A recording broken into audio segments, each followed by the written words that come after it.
body on the front seat. He drove to a work lot where he stored gardening equipment and put her body in the same steamer trunk he had used to hide his previous victim. Then, Rifkin returned to the city and dumped the trunk in the Harlem River. Her partially decomposed body was found in the body of water off Randall's Island in New York City. Just days later, he killed again. Victim number 6's body has never been recovered. He strangled this female who had sandy-colored hair. He placed her in the metal drum, and he placed this drum in the Harlem River. While disposing of this still unidentified victim, Rifkin was nearly caught by 2 police officers. I roll the barrel off, splash, turn around, and there's a flashlight. And it's 2 of New York City's finest. What are you doing? He told the officers he'd been scavenging for car parts. The cops let him go. That was type of thing, yeah. Rifkin went on to kill 11 more women. His murders didn't stand out in a city that was averaging 2,000 homicides a year. The multitude of cases and homicide cases and victims that in New York City, a jurisdiction like New York City gets, this is just an unfortunate thing sometimes. By the end of 1991, his 3rd year of killing, Rifkin had murdered 7 women. In the next year alone, 1992, he killed 8 more. I'm not even thinking about it anymore. Some of these other girls, it just didn't take anything. Very almost automatic. All of his victims were strangled. Joe Rifkin is a true sexual sadist. That thrill that he gets, it gets intermingled in sex. But again, keep in mind that tremendous feeling of power and control he would have strangling a defenseless prostitute. By discarding the bodies over a wide area, Rifkin kept police from connecting the murders. Nobody Rifkin knew suspected anything either. If he met Joel on the street, you would think that he was an unassuming guy. I don't think you'd take a second glance at him. Then, in late June 1993, Rifkin picked up his last victim, Tiffany Bresciani, while driving his mother's Toyota. He strangled her in the back seat and drove home. She's naked. I threw some car mats on her. I remember passing a tour bus, deciding it's not a good road. And I remember pulling off, drove to Kmart. Rifkin bought a blue tarp to wrap up Tiffany's body. Now it's around 9 o'clock in the morning. Drive home. Mom has some shopping errands to run. And it's her car. So Mom drives off with basically a very odd-shaped package in her trunk. And Mom never used the trunk that morning. After his mother returned, Rifkin moved Tiffany's body to the garage, where he left it for 3 days. Very hot days, and now it's nice and ripe. Early in the morning of June 28th, Rifkin drove off to dispose of Tiffany's body. But his truck's license plate wasn't properly attached. I heard it fall, and I'm a sloppy mechanic. There's tools everywhere. So I thought I had left a wrench or a socket someplace, and it bounced off. Soon after, Rifkin saw flashing lights in his mirror. Knowing the police would smell the stench from Tiffany's body, he decided to make a break for it and drive into the ocean. I was looking for literally a place to crash. I figured sink the truck, swim, hide under the pier for a while. I don't know what I was thinking. Instead, Rifkin crashed into a light pole after a 30-minute chase. He offered no resistance as Trooper Sean Ruane took him into custody. He asked me, he's like, why were you stopping me anyway? At which point in time I advised him that the reason why we stopped him was because there were no license plates on the vehicle. At which point in time he responded, you know, it's always a 25-cent part. Joel Rifkin's killing spree was finally over. The world was shocked when it learned of his crimes. After being invisible for so long, Rifkin was now in the spotlight. His trial loomed ahead. Soon, he would have to face the families of the women he murdered. My daughter didn't, she didn't deserve to die like that.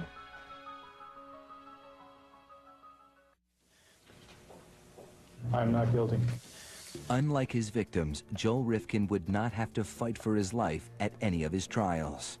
New York did not have the death penalty at the time. But faced with his own damning confession, Rifkin had few choices when he went on trial for the murder of Tiffany Bresciani in 1994. On the advice of his lawyers, he pleaded not guilty by reason of insanity. The insanity defense at that point loomed as the most viable course to pursue if we were going to, in some way, try to impress upon the jury that Joel truly didn't appreciate the consequences of his actions. Rifkin's attorneys fought to suppress his confession, arguing that it was coerced. Rifkin insists he asked for a lawyer several times during questioning. I asked for an attorney about 20 times, but when it comes to, I guess, a crime this heinous, constitutional rights get forgotten about. It's not unusual afterwards for the defendants to make all sorts of claims about what they asked for or what the police did or said to them. His confession was ruled admissible. 10 months after Rifkin's arrest, the trial began. The prosecution portrayed Rifkin as a cunning killer who knew exactly what he was doing and went to great lengths to hide his crimes. He was bright enough to be able to pick the type of victims that would not be noticed missing right away, to do it, to kill these people in areas that would provide him with seclusion, and dispose of the bodies in such a way that law enforcement wouldn't be able to put one together with another. They also depicted him as a sexual sadist. He got sexual pleasure not only in killing these young women, but in keeping items from them, their identification cards, items of their clothing, some jewelry, and reliving that pleasurable experience of killing them in the secrecy of his room by holding and looking at all these items that he had stolen from them. As terrible as it is, what more power do you have over someone than life and death when you're strangling them? The defense argued that Rifkin was a paranoid schizophrenic, legally insane, and incapable of comprehending the consequences of his actions. We were claiming that he was laboring under such a pernicious disease that he really wasn't appreciative of what he was doing. Tiffany Bresciani's mother testified at the trial.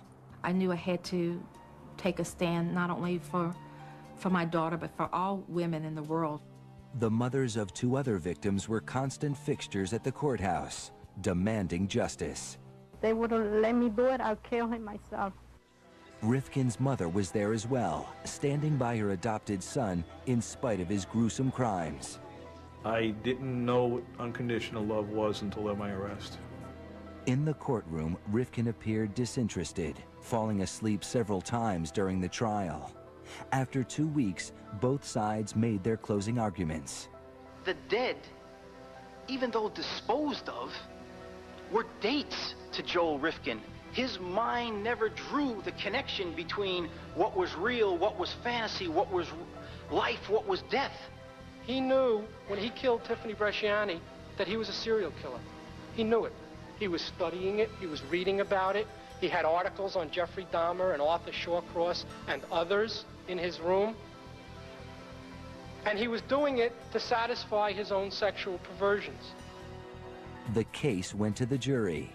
2 hours later, the verdict was in. As to count 1, murder in the 2nd degree, what is your verdict? Guilty. At sentencing, the judge gave Rifkin the maximum. You have been found to have knowingly committed the most heinous act one can commit against a fellow human being, the taking of a life. You, Joel Rifkin, are hereby sentenced to an indeterminate term of imprisonment with a minimum of 25 years and a maximum of your natural lifetime. I don't hate him. I don't hate anybody. I just can't understand that. It's still a shock to me. I don't understand it. Over the next 2 years, he entered guilty pleas to 8 more murders. In 1996, when he was sentenced for the murder of Iris Sanchez, Rifkin offered his first apology. What I have done can never be forgiven, but I ask you to believe me when I tell you that I will never understand the part of me that caused me to do these terrible things to your children.